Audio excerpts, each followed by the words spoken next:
If you've been enjoying the show, which I know you have, make sure you support the merch. We got long sleeve 38114 shirts. We got white. Come on, man. We got blue. We got red 38114 shirts. Each shirt, whatever color it is, it got the red specks in it. The blue got the blue specks in it. This is my favorite, the green. You know what I'm saying? Represent wealth. It has the green specks in it. Make sure you support the merch at 38114show.com. They are available in small and all the way up to 2X. And if you want to continue to get your laugh on, make sure you support my comedy special. Say It Louder is on a 1 gigabyte USB drive. It's 35 minutes of stand-up on here and a 15-minute documentary. That's my son on the front. We're throwing up the fist. Name of the special we call Say It Louder. I'm black and I'm proud. Love you, boy. Make sure you get that. I will autograph it for you. And make sure you support the Seamoss and Bladderwack Immortal Herbs. It's a tincture. Boost your immune system. AIDS and weight loss. Boost your libido. Immortal Herbs, which also means Ambrose. Oh, man, that's clever right there, man.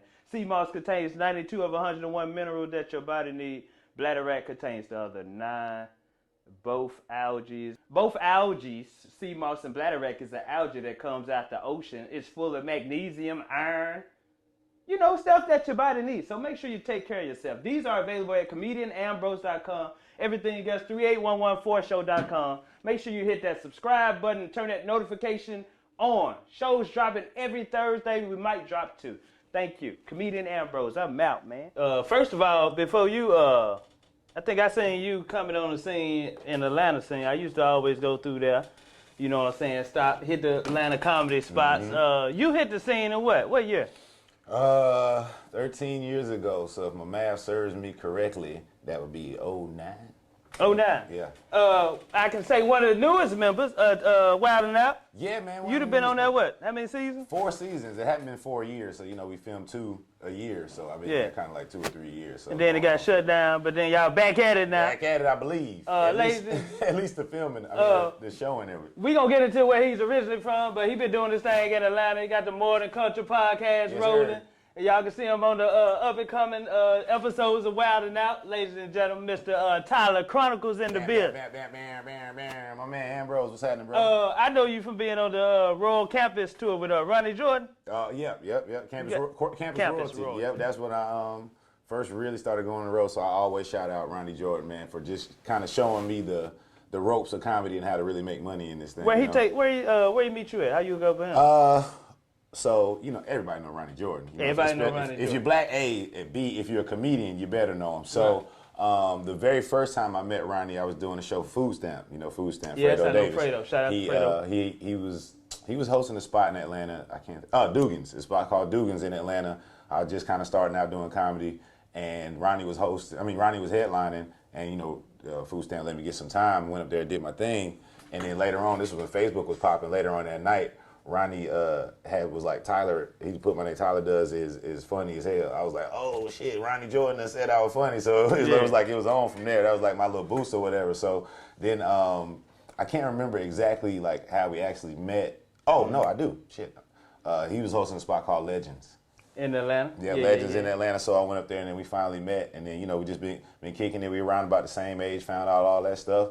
And then he was like, shoot, let's you know, go on the road with me real quick to one of these colleges. And then there's 2 of these colleges, that's 3, dope. 4, 5, and it was on. Next thing you know, you on the tour. Yeah, man, for sure. So Atlanta, where you come from before I'm from Atlanta? Inglewood, California, man. But man. I was in South Carolina. I went to college in South Carolina. What part? Spartanburg. Okay. Yeah, USC Spartanburg in South Carolina, and then came to Atlanta to work with the Hawks. For real? Yeah. Oh, nobody know that. What was your position? No. I mean, you was going to work with the Hawks. Well, what was your aspired position to be with the Hawks? When you say position, I thought you meant like hooping. Nah, it was, I was actually a business services coordinator with the Hawks. So I got my master's in Virginia before I came down. Okay. He's educated. This is one of them educated comedians. Mm-hmm. Well, we all educated. I let that round ball just take me, you know, as far as it could. So as far as it could for me was to get my master's degree. Then after that, you know, got a job and came to Atlanta and got to see all the industry part of it and kind of found my way into it. So shit didn't work out with the Hawks? Did it? Oh, no. Everybody got laid off. Okay. Oh, it was crazy, bro. And you know what's crazy? Part of my job was when people got laid off, I was supposed to take the box to them so they could pack their stuff. Right. Oh, man. And then the day I got laid off, I had to For real? Get my own box. So Cali, you Cali boy, Southern Cali? Yeah, man. Inglewood. Yes, Inglewood, sir. okay. West Damn, LA. that's the hood. Baldwin Hills. That's the hood. I mean, in the 90s, all of LA was the hood, but if you go now, it's He banging. You from Inglewood back in here. I ain't want to let everybody know this, but he banging. No, I am not. He one of. I know you have to. So You was one of the ones that slipped away without joining. This is one of the things you got to do.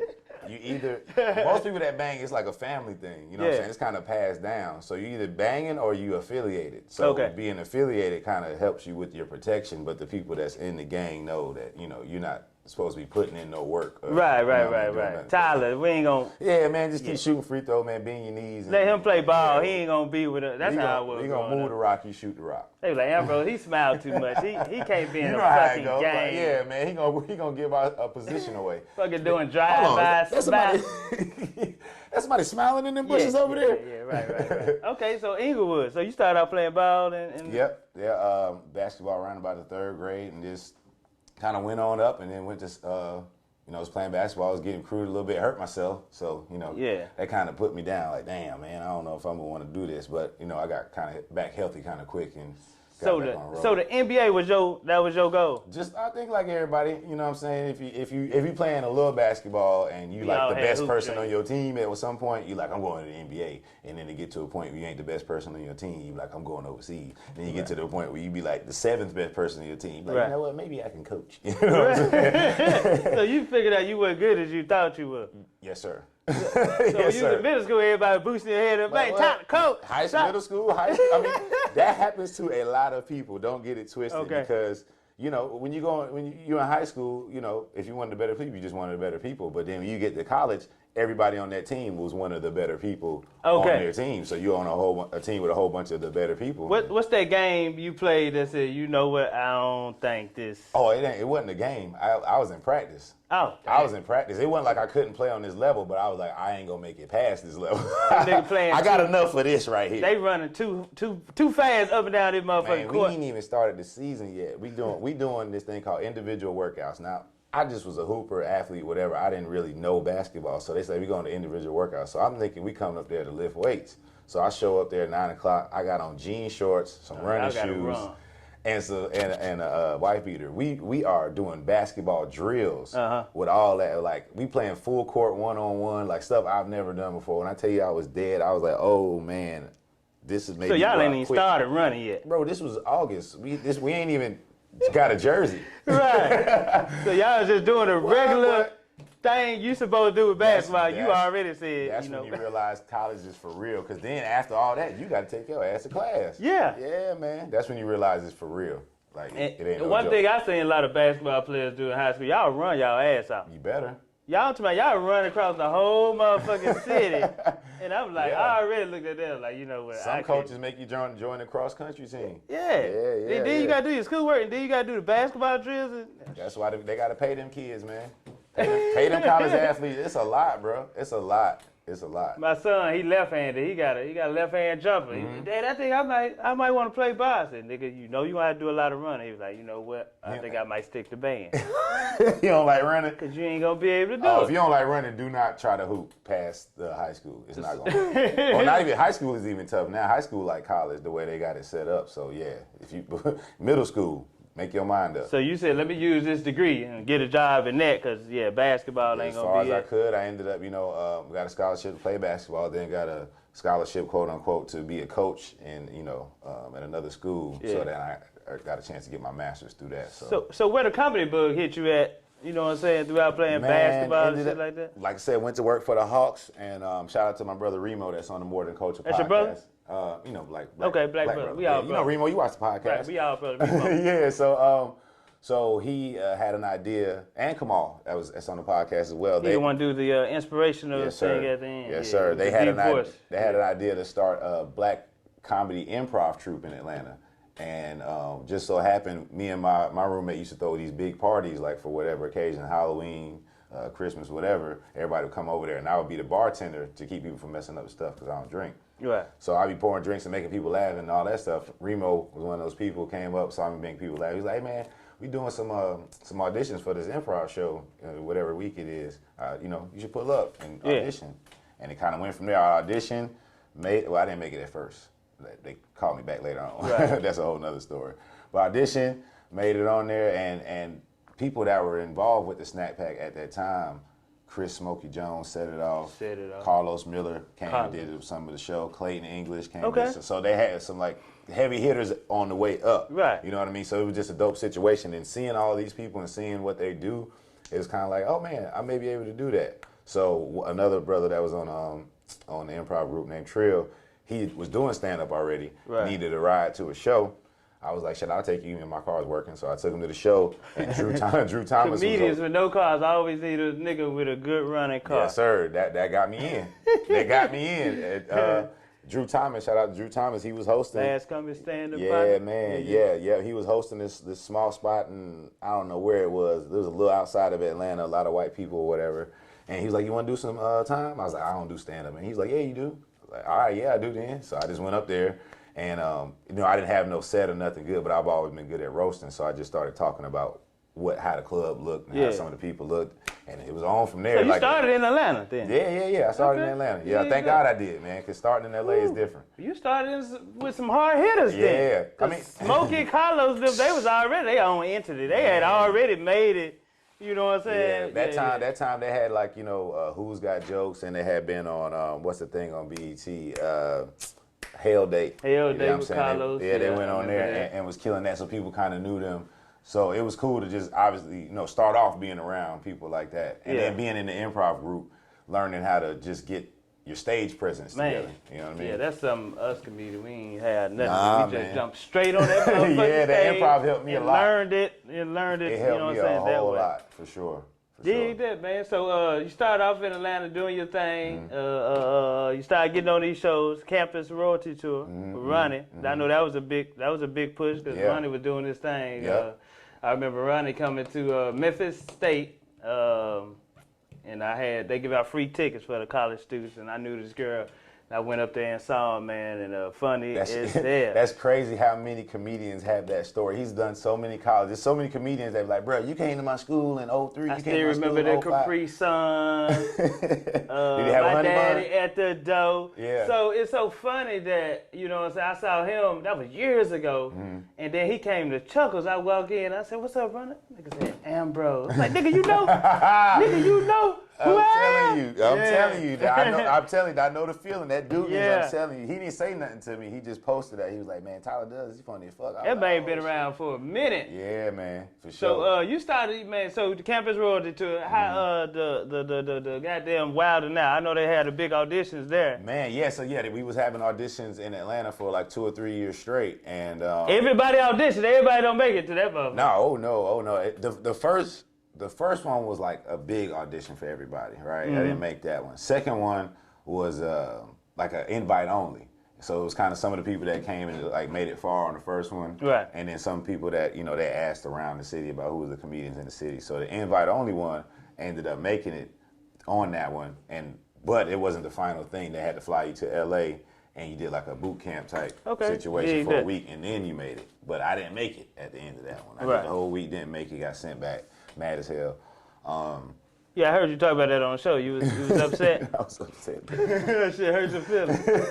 Of course, because I would have understood if I didn't do my thing. But I'm telling you, every single time I stepped in front of those people at the table, you did your thing. Oh man, and they people picked dying, somebody laughing. less talented. Several people that are less. So much so that most of the people they picked that season didn't make it past that season. You understand what I'm saying? It's one of the heartbreaks you go through as a comedian. But you experience a lot of heartbreaks. I needed it. I needed it. That was God. That didn't have nothing to do with them not picking me. They had no idea why they didn't pick me. That was God making me take comedy more serious. Okay, so you came back and you got on your grind. That made you say, you know what? Because I never been a writer. I just been like it's just funny and picking shit, funny stuff, and then I pick it down. But then that made me be like, all right, I need to take each and every one of my jokes to a whole nother level.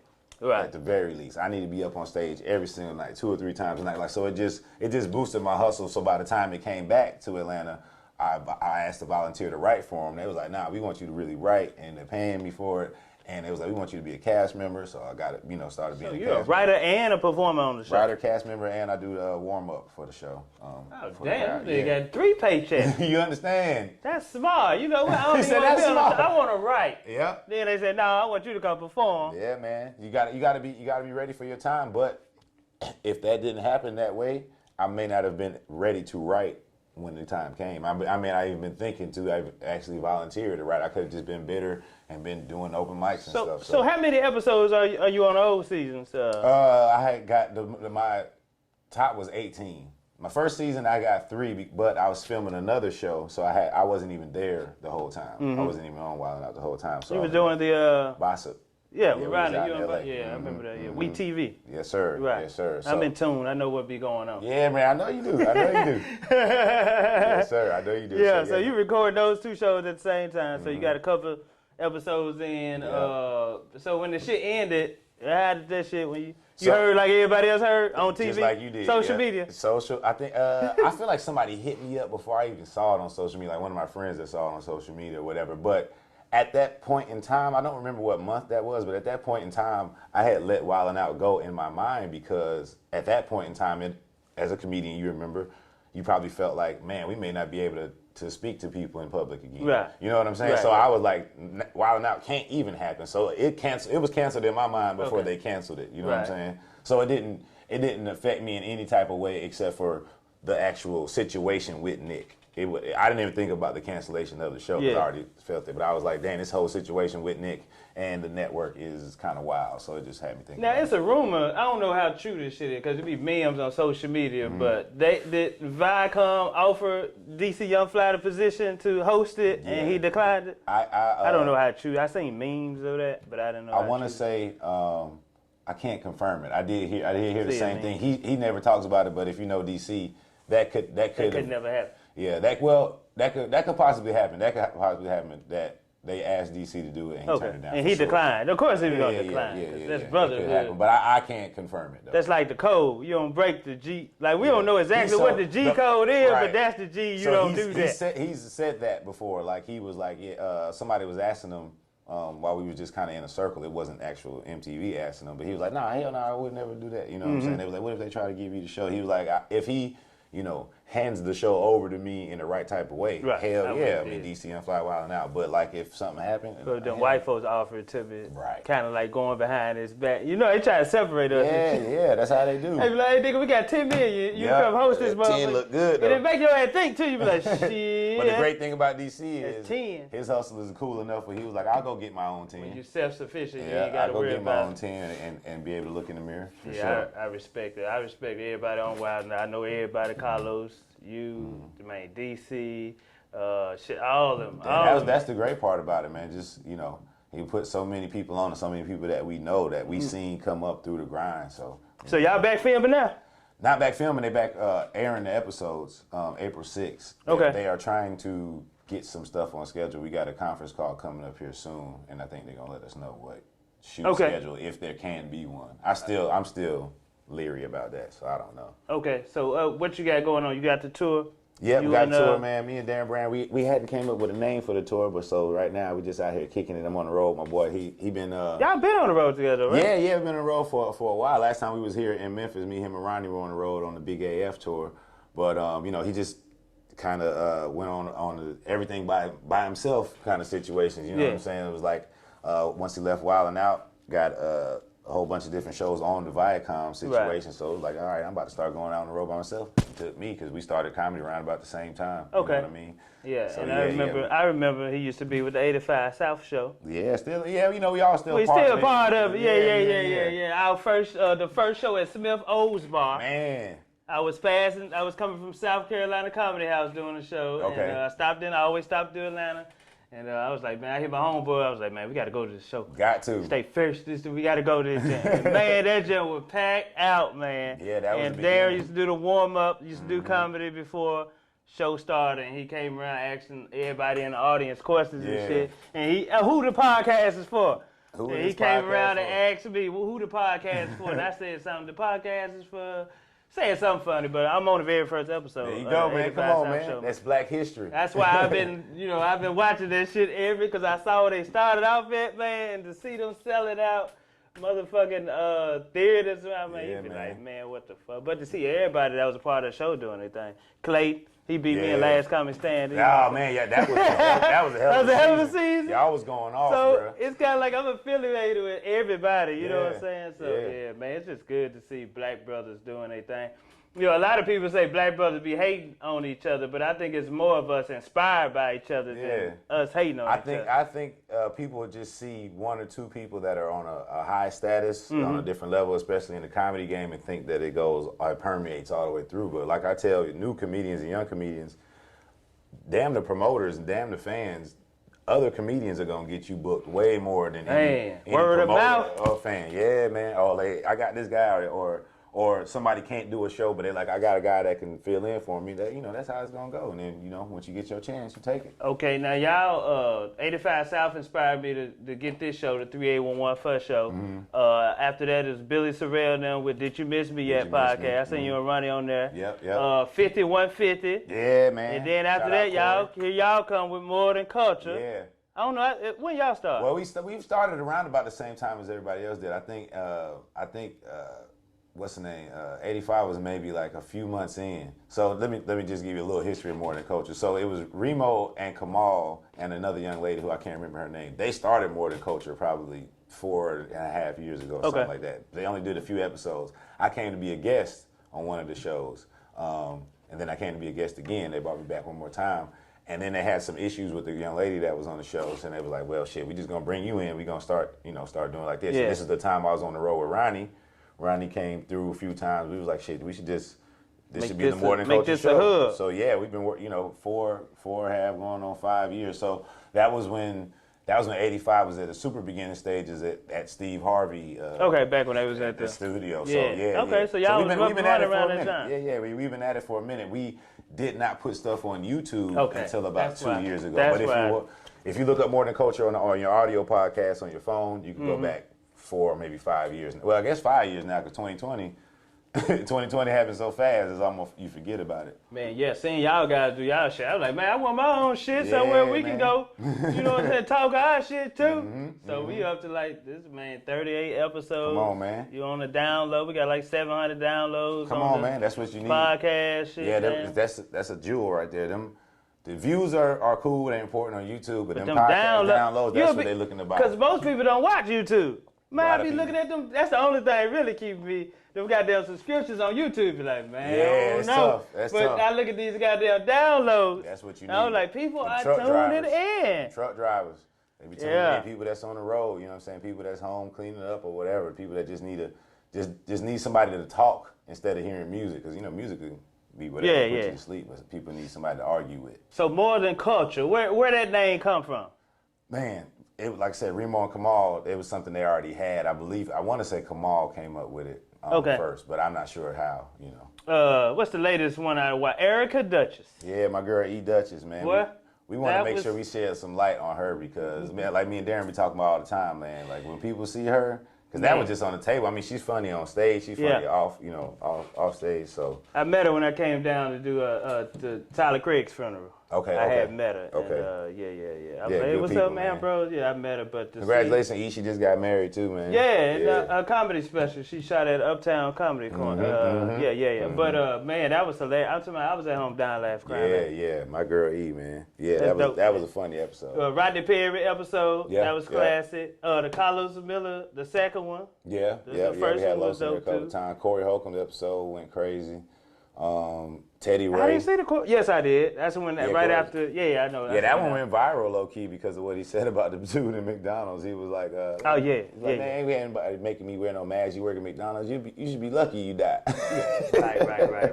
So where y'all record that, man? I like the whole ambiance of the. Yeah, we got our studio. I wouldn't even say little, man. We got a how many motherfuckers be? It be a lot of shit going on. It be a club going on. Shout out to Nard. Motherfuckers skating over here. Yeah. What's be going on? They got them. Shout out to Nard and B, man. If y'all know anything about music or listen to Future, anybody that's Nard and B. Yeah, that producer. It's two of them, Nard and B. Okay. They're producers. They have a studio in our complex. and it's a couple other people, you know, that work in there. So we have our inside studio, but lately we've been shooting out in the open area. That's why you start seeing all the people walking around and stuff. Yeah. Because, you know, since COVID and stuff, we felt like, you know, the more room, the better. All right, cool, man. Shit, I think we pretty much covered everything. Your black hoodie, you gotta explain. Yeah, black hoodie, man. It's white, but it say black hoodie. I got you gotta all the colors explain except that. black, man, because, you know, most of the time they see you wearing a hoodie, you just a black person in a hoodie, so you might as well wear a black hoodie all the time. You capitalized off that. He's like, you know, I'm gonna capitalize off that shit. Yes, sir. So it's on my link in my bio at Tyler Chronicles. It's everywhere, man. I appreciate everybody that bought one. Sure. That COVID hit you hard, man? When that shit? It turned me into a different person, for sure. It hit me hard, like watching all the shows that I had booked go down, watch the wildnout go away. You know what I'm saying? It was just like back to back to back to back. It was almost the time I wanted to hit my manager, be like, I know everything's canceled. Don't even tell me no more. Yeah. Just everything's canceled. Leave me alone. I think that shit affected. I went through a state of depression, but then after that, I created this. Like, you're gonna bounce out of it. Make you do something. Some people didn't bounce back off this shit, man. You know what I'm saying? Some people did. That shit hurt for real. Some people took off to a whole nother level. Your last show before the pandemic, where were you? Do you remember? I was, cause I flew, and it was crazy. I do remember that. Oh, so me and Ronnie went to pitch a show that we put together called Defeat the Internets to Viacom. It's in February? February. Okay. Viacom. And we flew to LA and ended up doing chocolate sundaes before we dipped. Laugh Factory. Laugh Factory. And then when we flew back, that was right at the time people was treating Asian people real wild. You know what I'm saying? Okay. They were like huddling them over in the corner. They had them all in masks. And they were the only one in masks at the time. So that's when I started realizing, like, oh, something is going on here. Yeah. Like, this is weird. So that was my last one. After that, everything got canceled. Yeah, it was a wrap once I landed, pretty much. You sitting there thinking about all the money you missed. I can't get on stage no more. I thought we was essential. But after this shit happened, I thought about how much it is a privilege for us to be doing what we doing, and we shouldn't take this shit for granted at all. But you were right, though. We are essential as well, because people need something in dark times. You know what I mean? And somebody to interpret what's been going on. Have you experienced people been laughing harder since after the pandemic, though? People been laughing harder? Yeah, man. I don't know if it's just me, but people been laughing harder. They've been going up, man. They've been going up at Chuckles this weekend, too. Man. So they here at Chuckles. I know this is going to air after that, but man, y'all make sure y'all follow Tyler Chronicles and Darren. They on tour. Yes, sir. Let them know your social media, man. Yeah, Tyler Chronicles, everything, man. Tyler Chronicles on everything. Get these black hoodies. I appreciate everybody that has. Man, I appreciate you. Y'all make sure y'all go to my website, get my newest invention, my Seamoss and Bladderwack tinctures. You know what I'm saying? Boost your immune system, aids and weight loss, and also boost your libido too. I'm a certified pharmacist technician. Come on, Ambrose Gregory. You know what I'm saying? I just, applied the knowledge and research I did on modern medication to herbs and shit. So this Bladderwack and Seamoss soaked in 80 proof vodka for 6 weeks. After that, you drain it. And then you just got this powerful tincture. You take it under your tongue, man, and your salivary glands take it straight to your bloodstream. Come on, man. Man, so I don't take medication. This is how I've been surviving, man. I actually got repeat customers, bro. Yeah. Just left Chicago, sold out. My son just caught COVID when I came back from South Carolina. First thing he get on the phone and said, Dad, I'm not doing too good. I need some of that Seamoss and Bladderwack. Yeah. So y'all make sure y'all get that on my website, comedianambrose.com, and get my last comedy special on a 1 gigabyte USB drive, man. I got my new comedy special dropping May 7th. On my birthday, it's going to be available on some streaming service. Thank y'all for tuning in. This is the 3811 Fuss Show. I didn't know it was in unison. Yeah. Appreciate that, brother. Yes, sir. Yeah, no doubt. My dog, Ambrose.